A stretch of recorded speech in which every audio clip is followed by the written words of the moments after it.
Sign here, I said, sliding the contract across the table. He was supposed to be my fake boyfriend for 2 weeks, just long enough to get my family off my back. But when my aunt pulled up that Forbes article at dinner, his face staring back at me under the headline, Billionaire CEO in Hiding, I realized the man I was falling for had been lying about everything, including why he said yes for only $500. Let me take you back to where this mess started. 3 weeks before my life imploded, the family group chat had been blowing up my phone for 48 hours straight. Wedding photos, baby announcements, my cousin Michelle's engagement ring that could probably pay off my student loans. And underneath every single post, the same question aimed at me like a heat-seeking missile. What about you, Sophie? When are you going to settle down? I stared at my phone screen in the break room of Chen and Associates, where I worked as a marketing coordinator, and felt that familiar tightness in my chest. 28 years old, and somehow I'd become the family disappointment because I wasn't married or even dating seriously. You okay? I looked up to find Marcus, one of the graphic designers, hovering near the coffee machine. Sweet guy, asked me out once. I'd said no because dating a coworker felt complicated, and honestly, dating anyone felt exhausting. Just family stuff, I muttered, shoving my phone into my purse. Ah, he nodded knowingly. Let me guess. When are you getting married? Why are you still single? Your biological clock is ticking. Bingo. I grabbed my lukewarm coffee.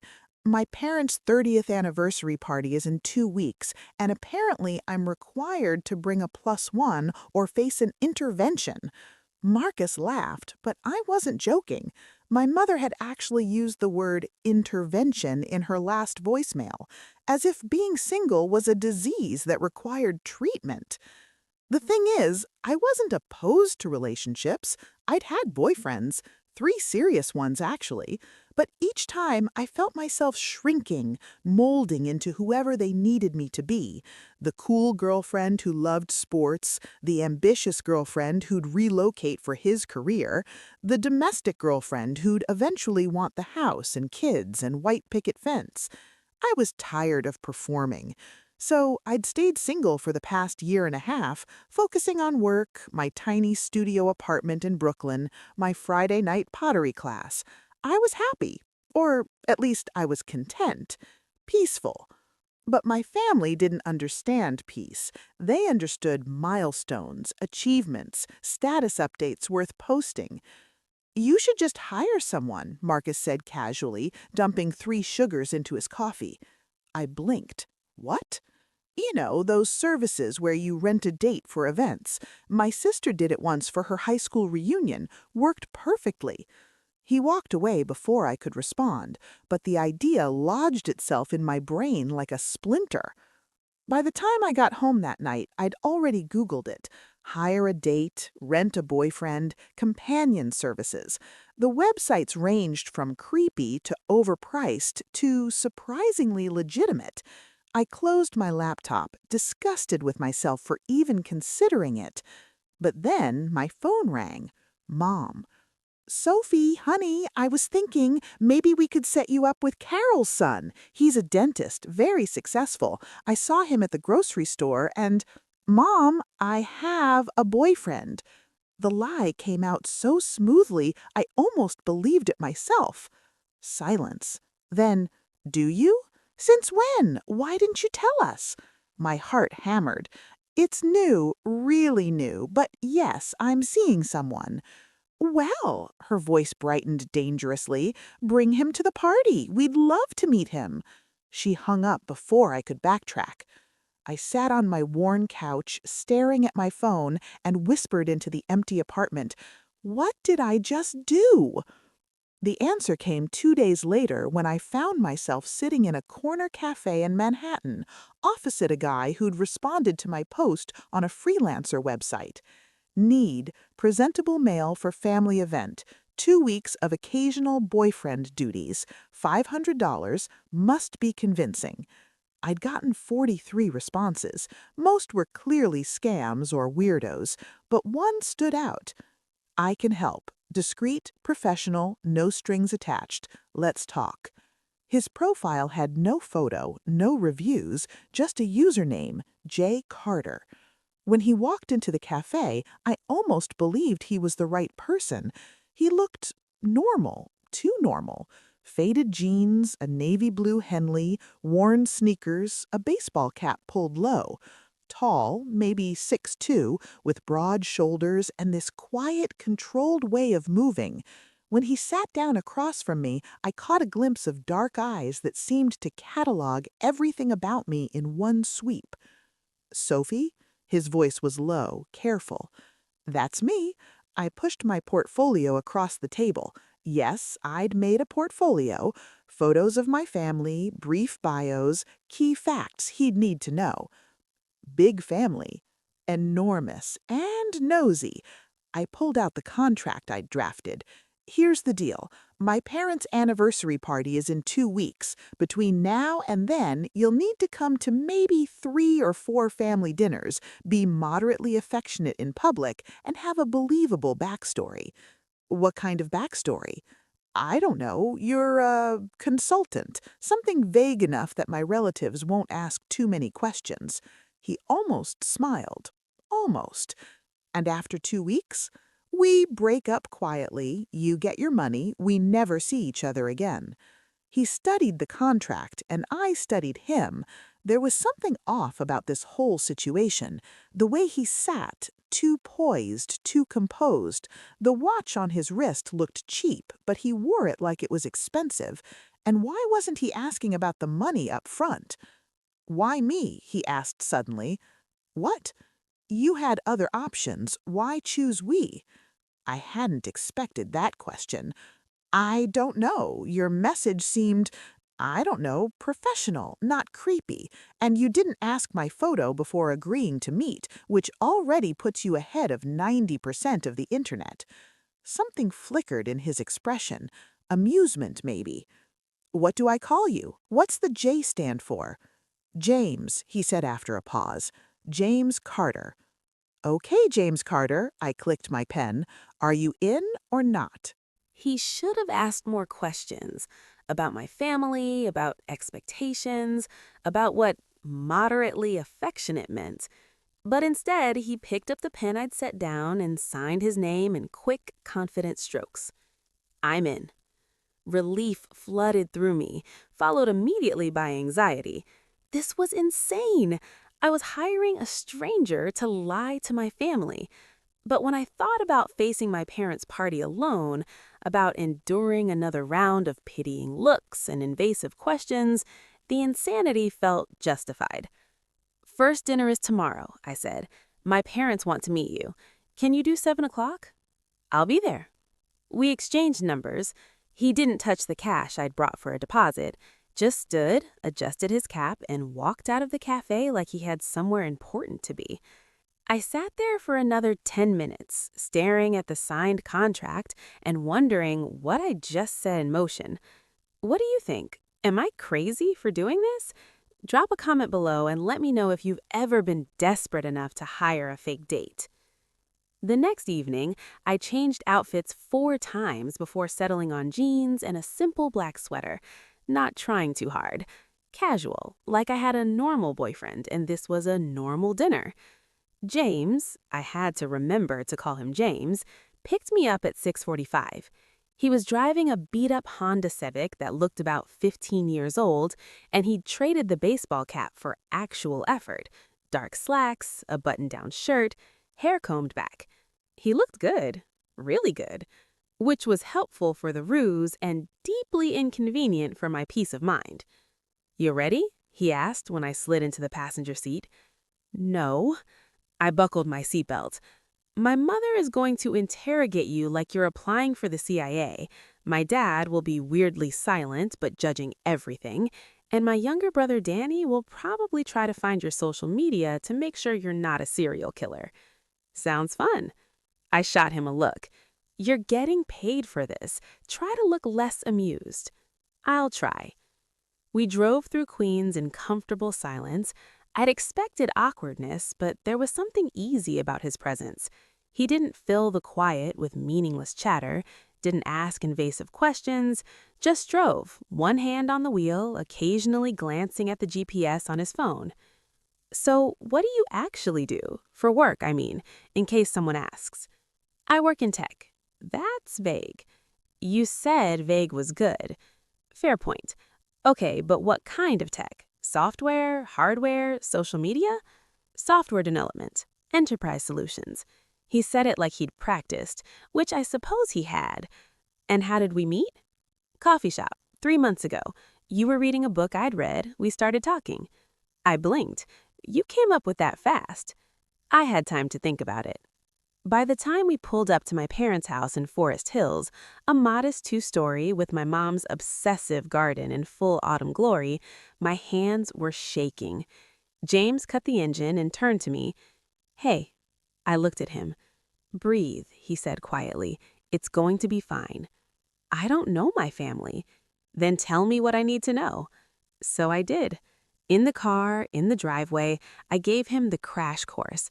Mom's passive-aggressive compliments, Dad's terrible jokes that you have to laugh at, my brother Danny's cynicism, the way they'd all be watching, measuring, calculating whether he was good enough.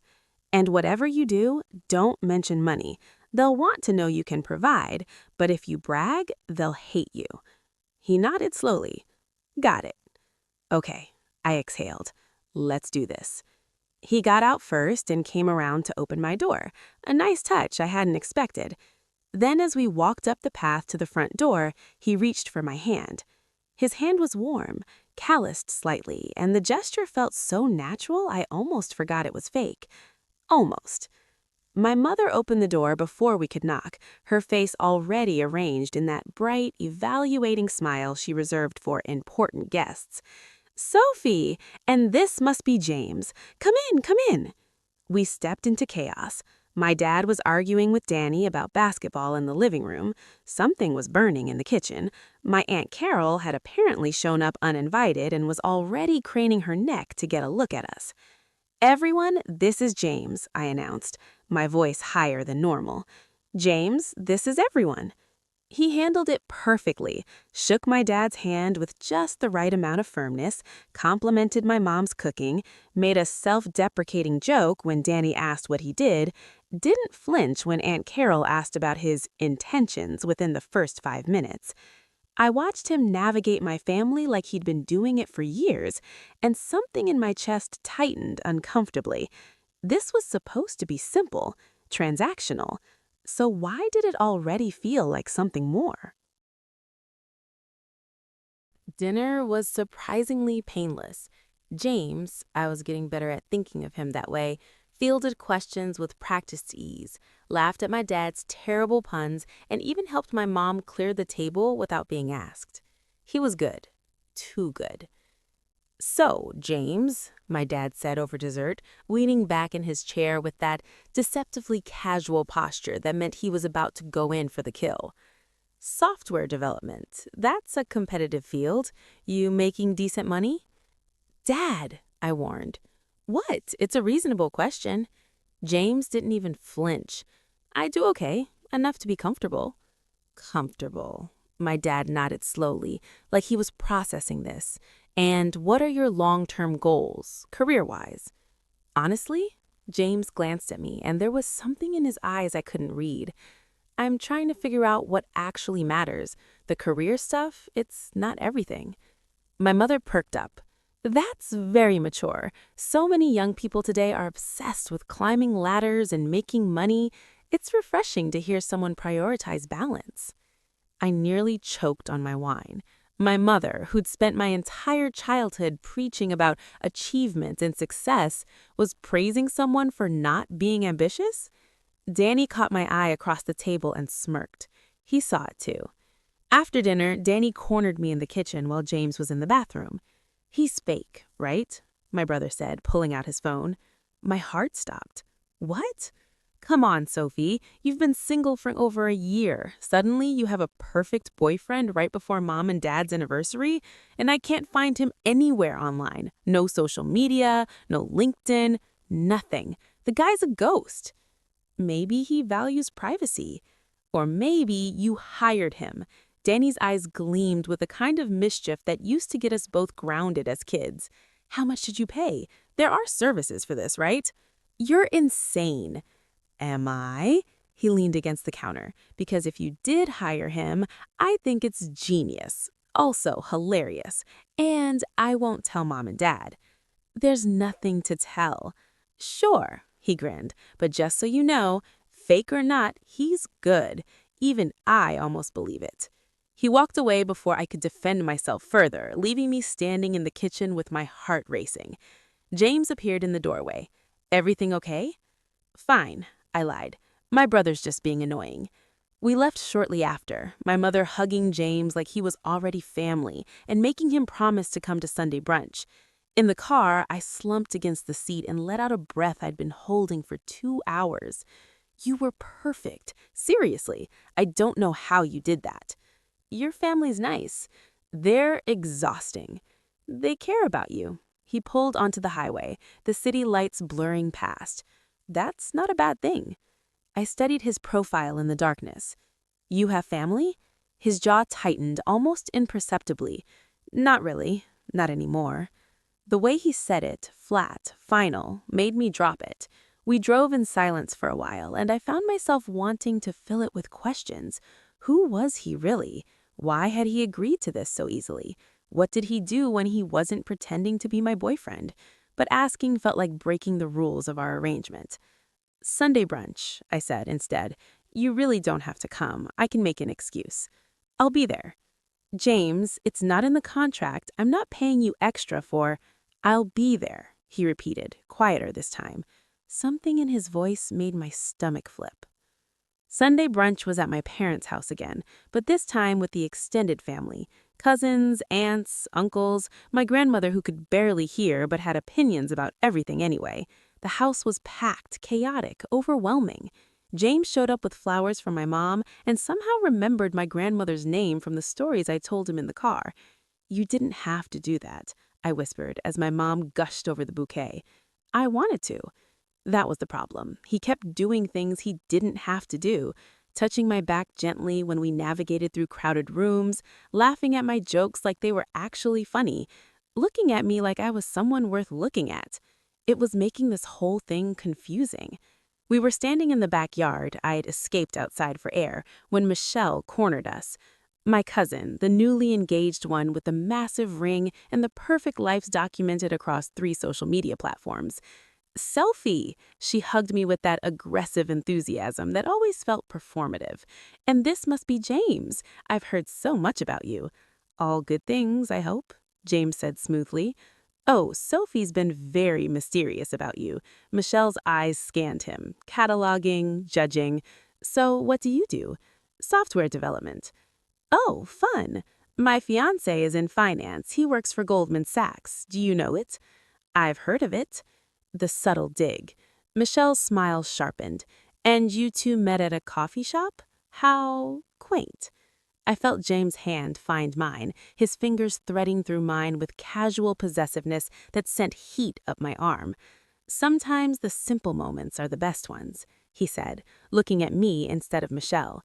And God help me, the way he looked at me felt real. Michelle made small talk for another few minutes before drifting away to find more important people to network with. When she was gone, I let out a breath. Whew, sorry about her. She's always been competitive. You handled it well. I didn't handle anything. You did all the work. James turned to face me fully, and we were standing closer than necessary in the autumn sunlight, the noise of the party muffled by distance. His hand was still holding mine. Can I ask you something? He said. Sure. Why do you let them make you feel like this? I blinked. Like what? Like you're not enough, like being single is a failure. You're smart, funny, successful. You don't need to prove anything to anyone. The observation was so unexpected, so genuinely meant that I felt something crack in my chest. It's complicated, I managed. Most things worth understanding are.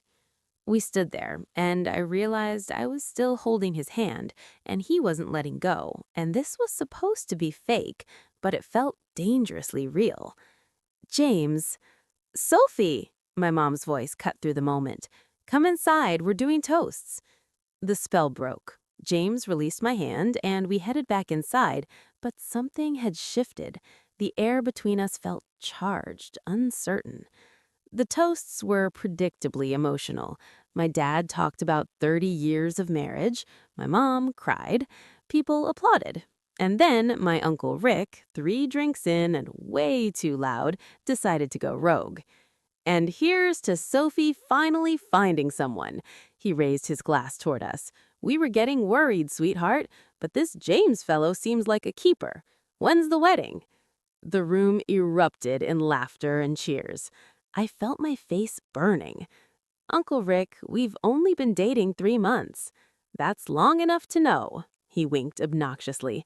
Trust me, when you know, you know. James's hand found the small of my back, steadying me. We're taking it slow, he said to the room, his voice calm but firm, getting to know each other properly. My mother beamed. My grandmother nodded approvingly. The moment passed, but the damage was done. Now everyone was watching us with that expectant, hopeful gleam that made me want to run. After the party finally wound down, James drove me home. We didn't talk much. I was drained, overwhelmed, confused by how blurry the lines had become. When he pulled up outside my building, I hesitated before getting out. Thank you for today, for all of this. I know it's probably weird pretending to date someone's dysfunctional family member, but you're really good at it. He turned to look at me, and in the dim streetlight, his expression was unreadable. What if I'm not pretending? The words hung in the air between us. My heart hammered. What? What if... He stopped, shook his head. Never mind, I shouldn't have said that. James, good night, Sophie. It was a dismissal, gentle but firm. I got out of the car, watched him drive away, and stood on the sidewalk trying to make sense of what just happened. What if I'm not pretending? The next few days were strange. We texted, casual stuff, logistics about the anniversary party coming up, but there was a new awkwardness underneath. I kept rereading his messages, trying to decode them. He kept things light, friendly, but never mentioned what he'd said in the car. Maybe I imagined it. Maybe the stress of performing for my family was making me see things that weren't there. On Wednesday, he invited me to dinner. Not for your family, he clarified over text. Just us, if you want. I should have said no. This was getting too complicated. But I said yes. He picked a small Italian place in the village, the kind of restaurant with checkered tablecloths and candles and wine bottles. Nothing fancy, but intimate in a way that made my pulse quicken. This doesn't feel very fake, I said when we sat down, trying for lightness. Maybe that's okay. I looked at him across the table. He'd dressed up, dark jeans, a charcoal sweater that made his eyes look even darker. No baseball cap tonight. His hair was slightly messy, like he'd run his hands through it nervously. James, what are we doing? Having dinner. You know what I mean. He was quiet for a moment, studying his menu like it held answers. When he finally looked up, his expression was serious. I like you, Sophie. Actually like you. Not because you're paying me or because this is some arrangement. Just you. My breath caught. But this was supposed to be...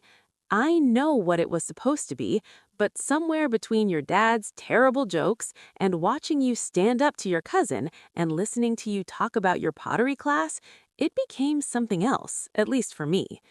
I didn't know what to say. Part of me wanted to believe him. Part of me was terrified. I don't even know you, Sophie. Not really. You never talk about yourself, your past, your life, anything real. Pain flickered across his face. I know, and I want to tell you, I do, but... His phone buzzed. He glanced at it, and something changed in his expression. Alarm. Tension. I'm sorry, I have to. He stood abruptly. Sophie, I'm sorry. Something came up. Emergency. What kind of emergency?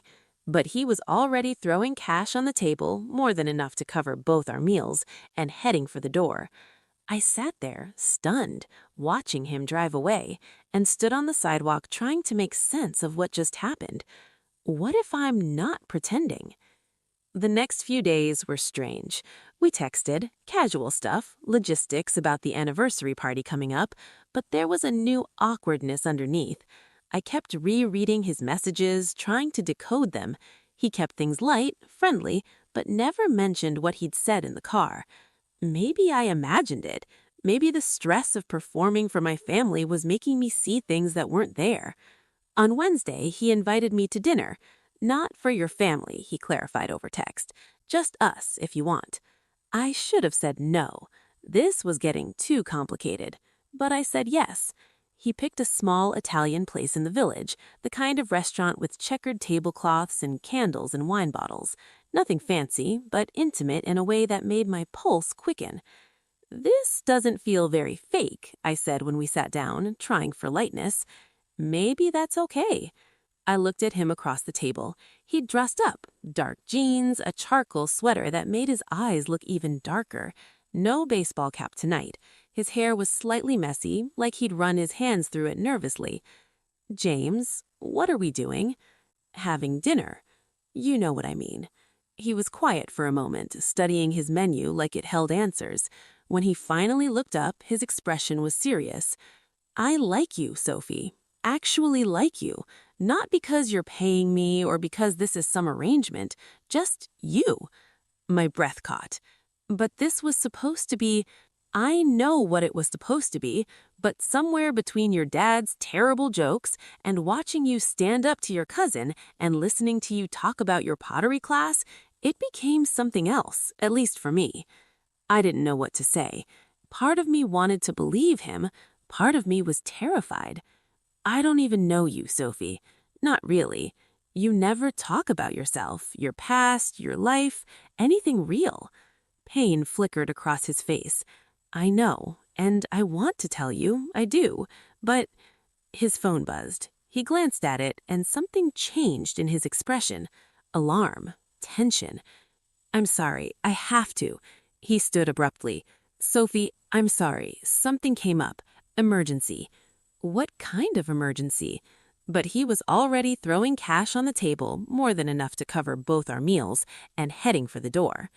I sat there, stunned, watching him drive away, and stood on the sidewalk trying to make sense of what just happened. What if I'm not pretending? The next few days were strange. We texted, casual stuff, logistics about the anniversary party coming up, but there was a new awkwardness underneath. I kept rereading his messages, trying to decode them. He kept things light, friendly, but never mentioned what he'd said in the car. Maybe I imagined it. Maybe the stress of performing for my family was making me see things that weren't there. On Wednesday, he invited me to dinner. Not for your family, he clarified over text. Just us, if you want. I should have said no. This was getting too complicated. But I said yes. He picked a small Italian place in the village, the kind of restaurant with checkered tablecloths and candles and wine bottles. Nothing fancy, but intimate in a way that made my pulse quicken. This doesn't feel very fake, I said when we sat down, trying for lightness. Maybe that's okay. I looked at him across the table. He'd dressed up, dark jeans, a charcoal sweater that made his eyes look even darker. No baseball cap tonight. His hair was slightly messy, like he'd run his hands through it nervously. James, what are we doing? Having dinner. You know what I mean. He was quiet for a moment, studying his menu like it held answers. When he finally looked up, his expression was serious. I like you, Sophie. Actually like you. Not because you're paying me or because this is some arrangement. Just you. My breath caught. But this was supposed to be... I know what it was supposed to be, but somewhere between your dad's terrible jokes and watching you stand up to your cousin and listening to you talk about your pottery class, it became something else, at least for me. I didn't know what to say. Part of me wanted to believe him. Part of me was terrified. I don't even know you, Sophie. Not really. You never talk about yourself, your past, your life, anything real. Pain flickered across his face. I know, and I want to tell you, I do, but his phone buzzed. He glanced at it, and something changed in his expression. Alarm, tension. I'm sorry, I have to. He stood abruptly. Sophie, I'm sorry, something came up. Emergency. What kind of emergency? But he was already throwing cash on the table, more than enough to cover both our meals, and heading for the door. I sat there, stunned, watching him drive away, and stood on the sidewalk trying to make sense of what just happened. What if I'm not pretending? The next few days were strange. We texted, casual stuff, logistics about the anniversary party coming up, but there I left work early, told my boss I was sick, which wasn't technically a lie. I felt like I'd been punched in the stomach. On the subway home, I read every article I could find about James Carter, and there were dozens. Tech prodigy builds empire by age 30. Carter Technologies revolutionizes cloud security, stock soars. The reclusive billionaire, why James Carter refuses the spotlight. That last one included paparazzi photos of him dodging cameras, getting into expensive cars, attending galas with beautiful women on his arm. Women who looked nothing like me, women who belonged in his world. One article mentioned that he disappeared from public life 6 months ago, citing personal reasons. Speculation ranged from a secret project to a mental health crisis to an impending merger. No one knew where he'd been, except I did. He'd been pretending to be a regular guy, driving a beat-up Honda, meeting me in cheap cafes, taking $500 from a desperate woman to play boyfriend at family dinners. Why? The question burned through me, but the hurt burned hotter. By the time I got to my apartment, I'd cycled through shock, betrayal, humiliation, and landed on rage. My phone buzzed. Finally, a text from James. From him, whoever he really was. James, we need to talk, please. I can explain. I stared at the message, my thumb hovering over the keyboard. 1,000 responses fought for dominance. Finally, I typed, me. The anniversary party is tomorrow. Are you still coming, or should I tell my family the truth, that I hired someone and he turned out to be a liar? The 3 dots appeared immediately, disappeared, appeared again. James, I'll be there, and then we'll talk. I promise. Me, your promises don't mean much right now. I threw my phone on the couch and paced my tiny apartment. Tomorrow. I'd have to see him tomorrow and pretend everything was fine in front of my entire family. Then what? Confront him? Demand answers? End this whole charade? The worst part was, underneath the anger, I still felt that pull, that connection we'd had, and I hated myself for it. Have you ever had someone lie to you about who they really are? How did you handle it? Drop a comment and let me know. I could use the advice right now. Saturday arrived too quickly. I spent the morning in a fog, trying on and rejecting 5 different dresses before settling on a simple navy blue one. Elegant. Armor. My phone stayed silent except for family group chat messages about the party. No word from James. At 5 p.m., there was a knock on my door. I opened it, and there he was. But he wasn't the James I'd known. He wore a perfectly tailored charcoal suit, Italian leather shoes, a watch that probably cost more than my car.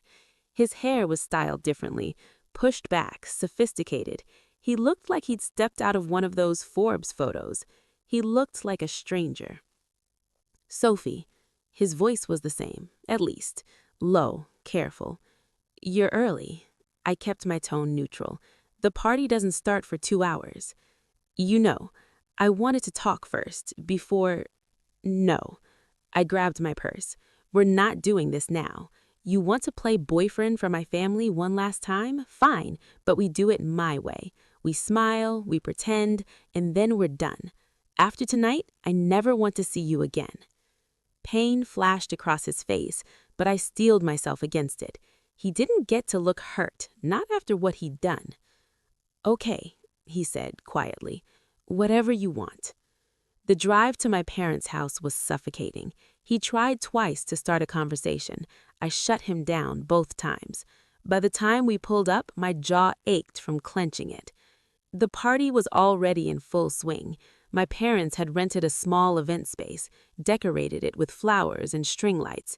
There were easily 60 people there, family friends, my parents' colleagues, everyone who knew me since childhood and had opinions about my life choices. "Ready?" James asked, his hand hovering near mine. I pulled away. "Don't touch me unless we're in front of people." He flinched, but nodded. We walked in together, and immediately my mother descended. "Oh, there you are. Oh, James, you look so handsome. That suit." She beamed at both of us. Come, your father wants to introduce James to some people." The next hour was torture. I watched James charm my family while wearing the face of a billionaire. Now that I knew the truth, I could see it. The way he carried himself, the subtle confidence, the ease with which he navigated social situations.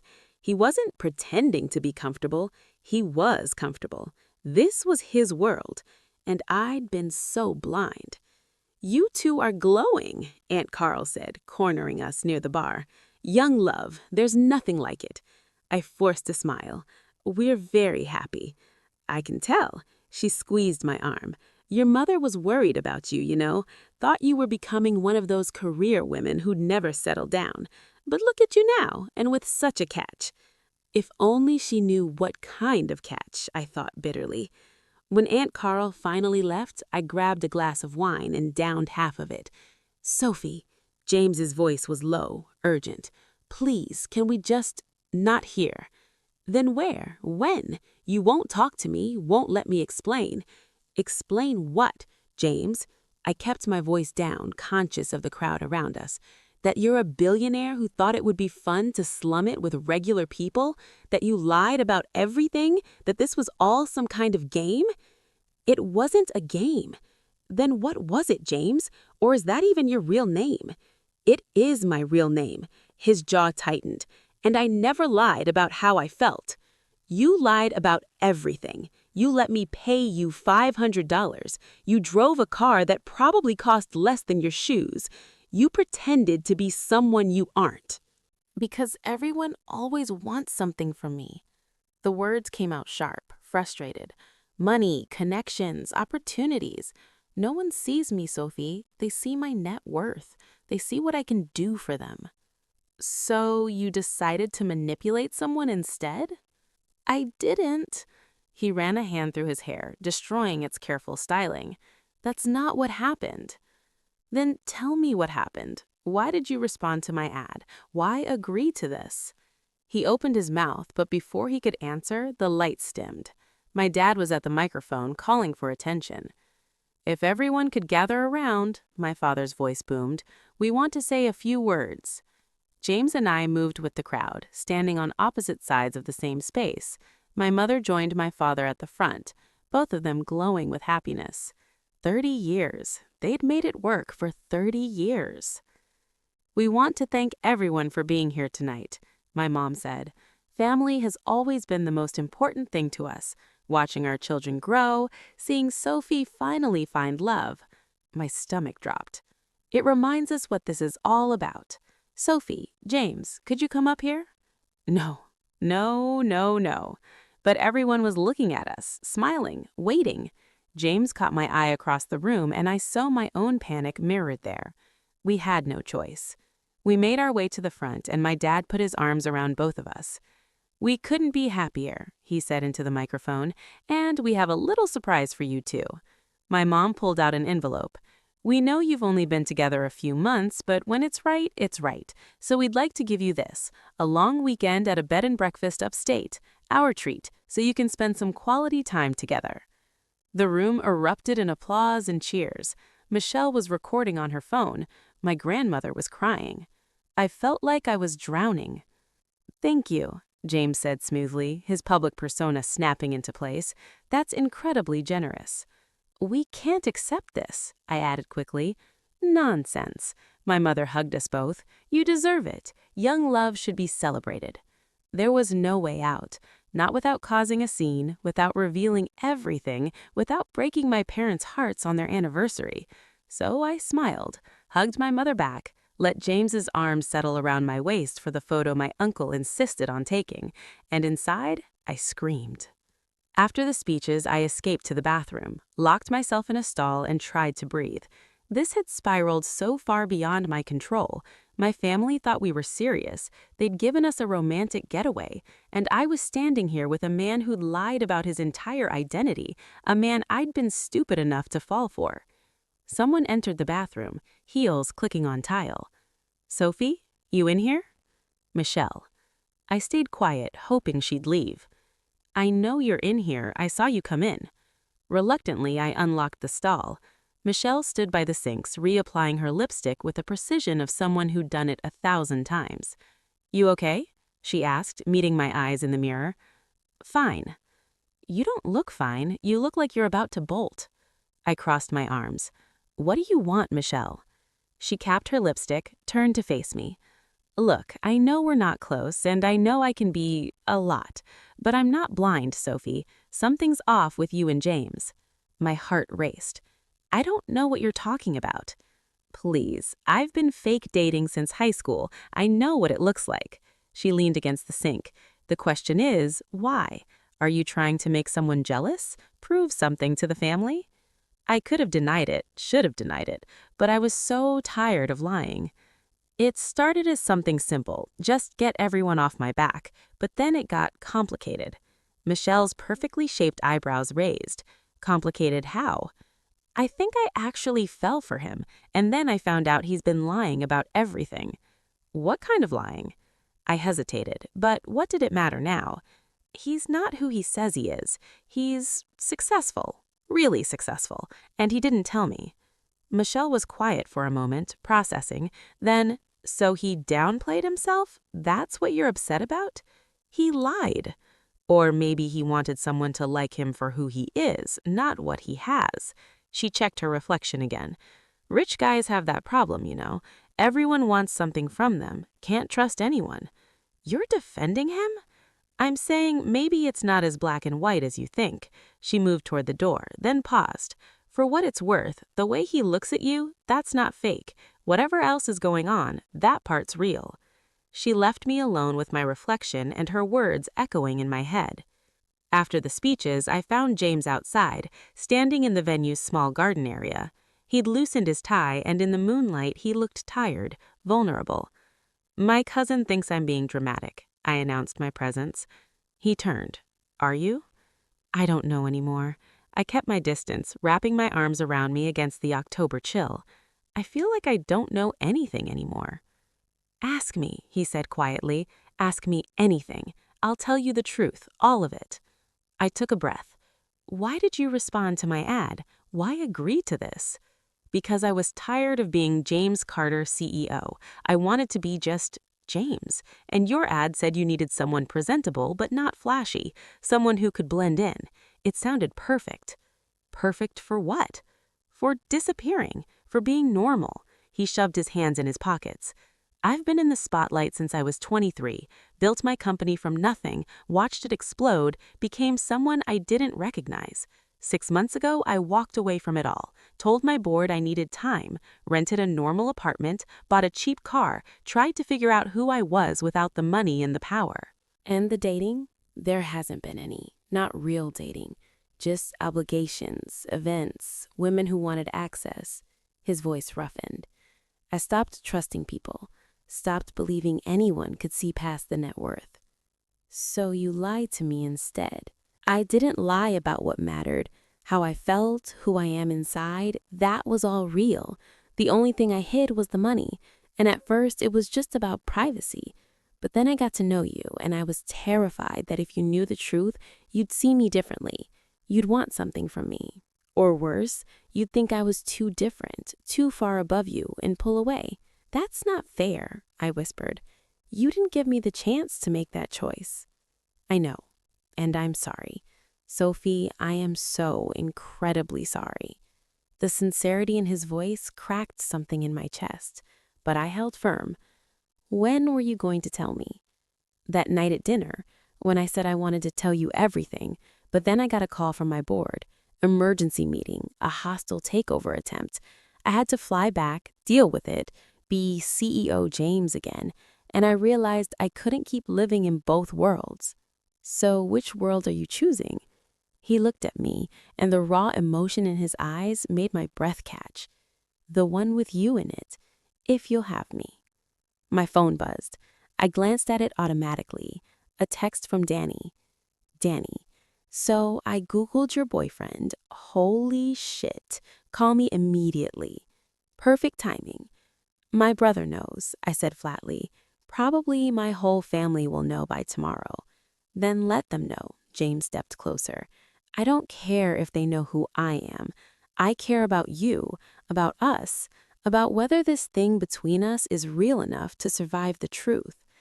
I don't know if it is, I admitted. I don't know if I can trust you.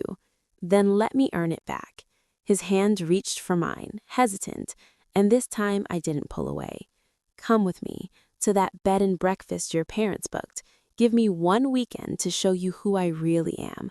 No more hiding, no more lies, just us.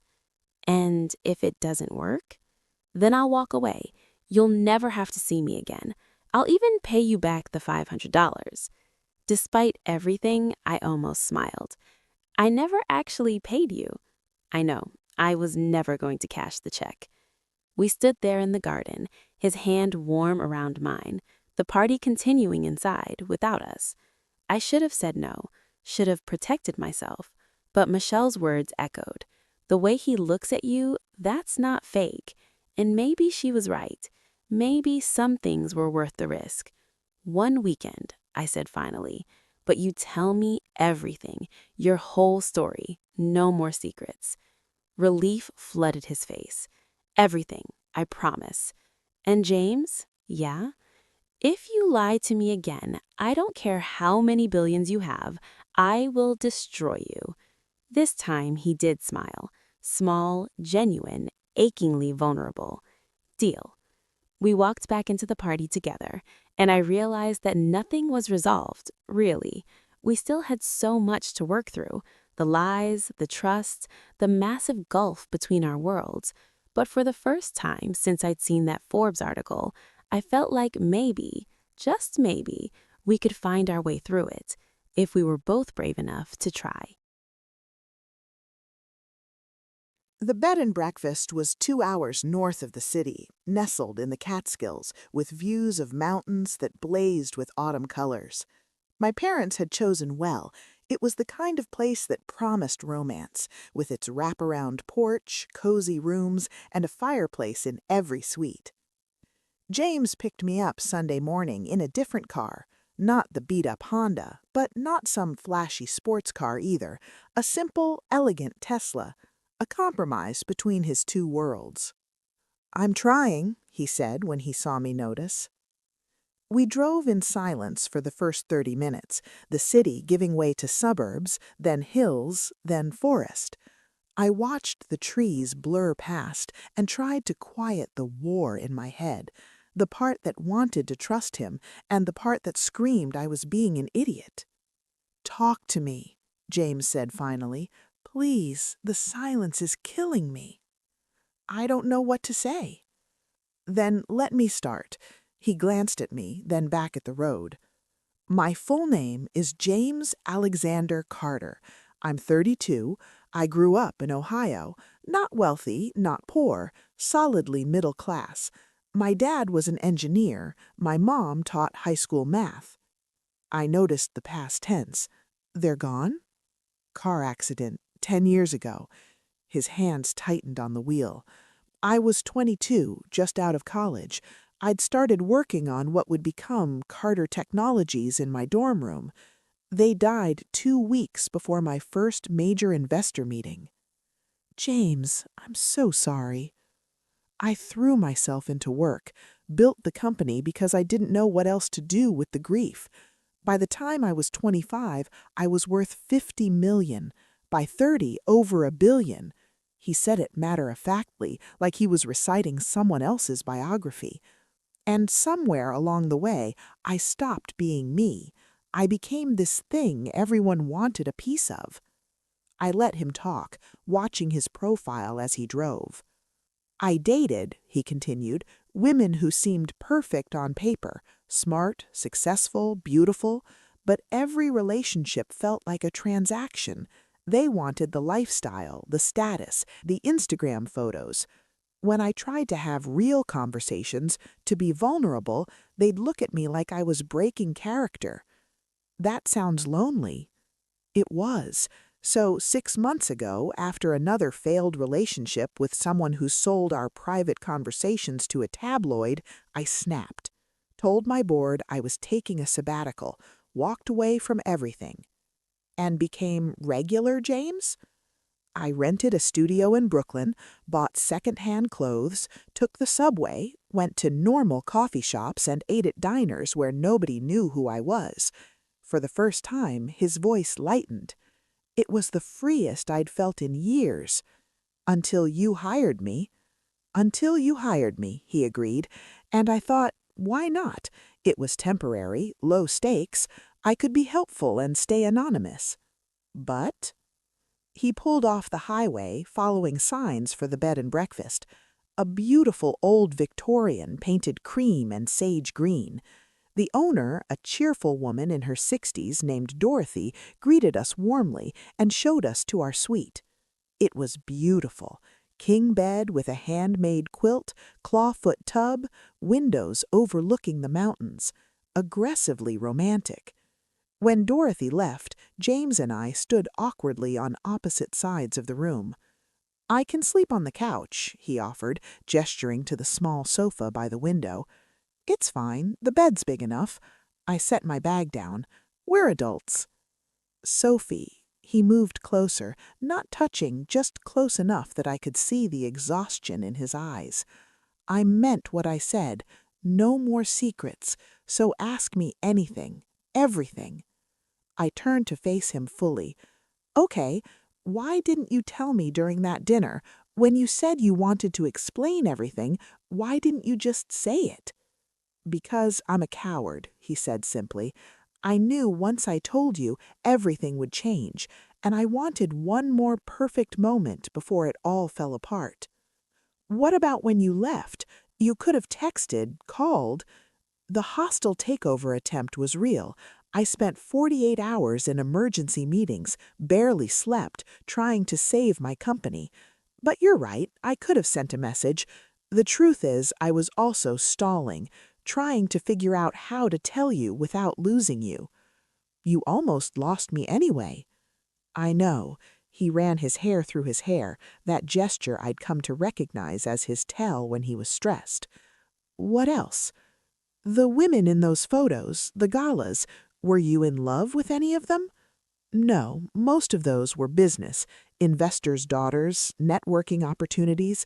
The few I actually dated," he shook his head, "I cared about them, tried to make it work, but love? No, never." "And me?" The question hung between us. James stepped closer, close enough that I could feel the heat of him. "You're the first person in 10 years who made me forget about the money. The first person who saw me, really saw me, and liked what she found. You're sharp and funny, and you don't take anyone's shit, including mine. You're passionate about weird things like pottery, and you defend your family even when they drive you crazy. And when you smile, really smile, not that polite thing you do for other people, it's like—" He stopped, struggling for words. "Like what?" I whispered. "Like everything else disappears. Like I'm exactly where I'm supposed to be." My heart hammered against my ribs. "James, I'm in love with you, Sophie. I have been since that first dinner with your family, when you defended me to your uncle even though you barely knew me. When I realized you were the kind of person who fights for people, who shows up, who cares fiercely even when it costs you something." The words hit me like a physical force. I'd been expecting explanations, apologies. Not this. You can't just say that, I managed. Why not? It's true. Because you lied. Because I don't know what's real and what's... This is real. He took my hands, his grip warm and solid. Whatever else I got wrong, whatever I screwed up, this is real. What I feel for you is the most honest thing in my life right now. I pulled my hands away, needing space to think. I need air. I walked out onto the small private porch attached to our suite. The mountains stretched out before me, endless and indifferent to human drama. James followed, but kept his distance, leaning against the railing a few feet away. I was falling for you too, I said finally, at that Sunday brunch in the backyard when you asked why I let my family make me feel small.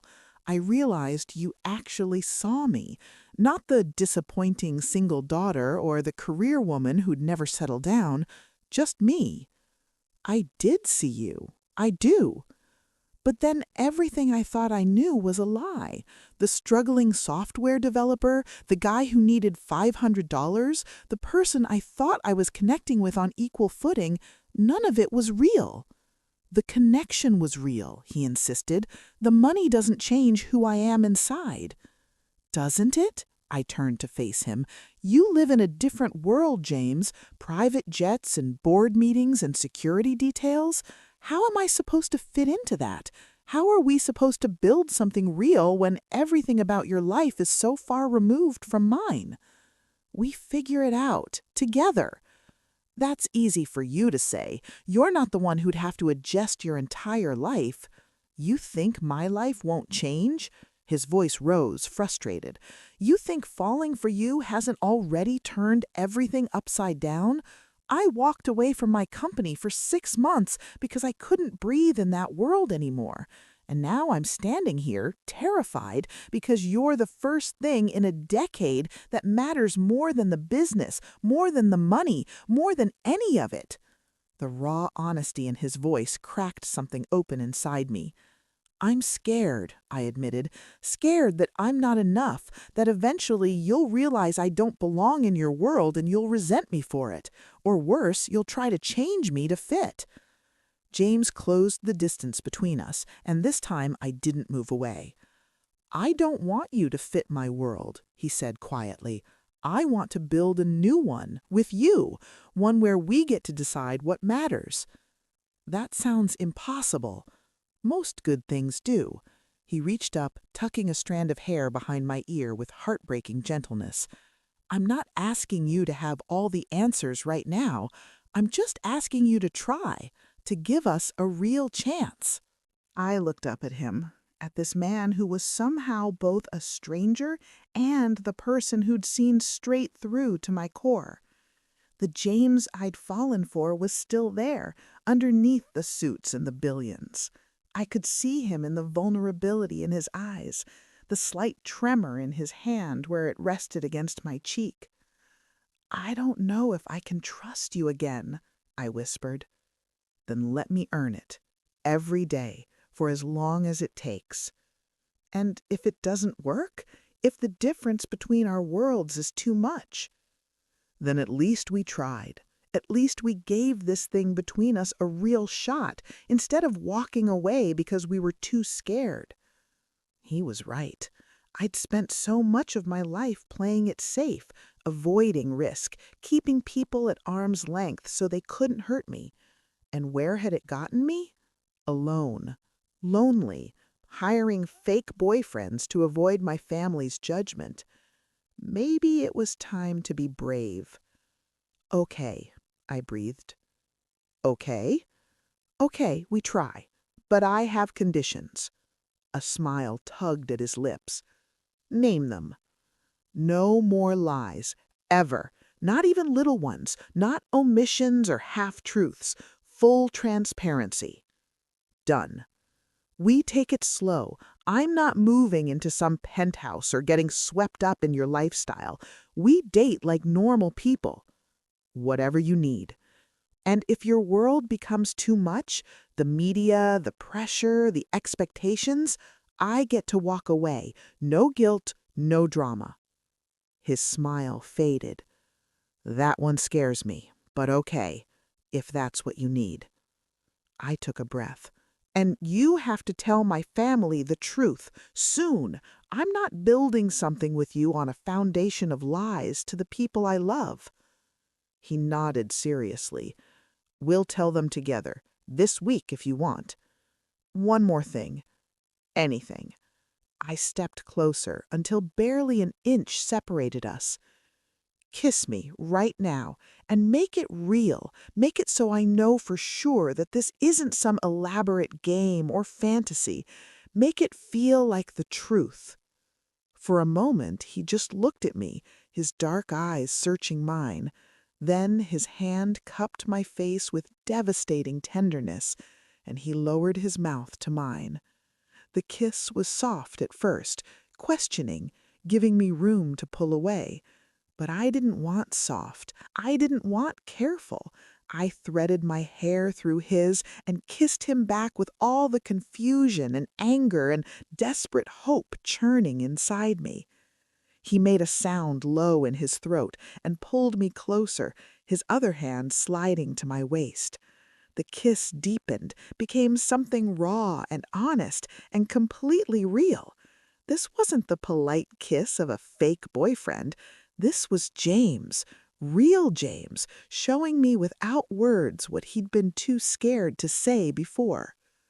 When we finally broke apart, both breathless, he rested his forehead against mine. "Real enough?" he murmured. "Getting there." He laughed, the sound breaking with relief, and pulled me into a hug that felt like coming home. We stood there on the porch as the sun began to set, painting the mountains in shades of gold and amber. And for the first time since I'd seen that Forbes article, the knot in my chest began to loosen.